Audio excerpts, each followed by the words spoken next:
নমস্কার, কেমন আছেন সবাই? আমার আইডিতে সবাইকে স্বাগত জানাই। তা সেদিন হঠাৎ প্ল্যান করলাম যে বাইক শোরুমে যাব, কিছু নতুন বাইকের কালেকশান দেখতে।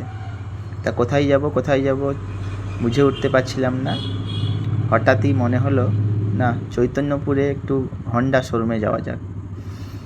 তা চৈতন্যপুর যাওয়ার পথে ব্রজলাল চক থেকে যে রাস্তাটা চৈতন্যপুরে গেছে, ওখান থেকে যাচ্ছিলাম। যাওয়ার পথে এত সুন্দর অপরূপ দৃশ্য দেখলাম, রাস্তার দুধারে শুধু সবুজে সবুজে ভরা। তাই আপনাদেরকে একটু ছোট্ট করে ভিডিও করে দেখানোর চেষ্টা করলাম।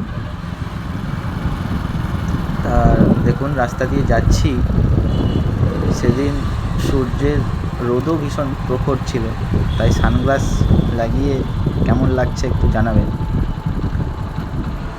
তা চলে গেলাম হন্ডা শোরুমে। দেখুন bike Shine SP, Hornet, CBZ. আপনাদের কোন বাইকটা সবথেকে পছন্দ হয়েছে আপনারা একটু কমেন্ট করে জানাবেন। বেশি লম্বা করলাম না ভিডিওটি, এখানেই শেষ করলাম। জয় হিন্দ, বন্দে মাতরম।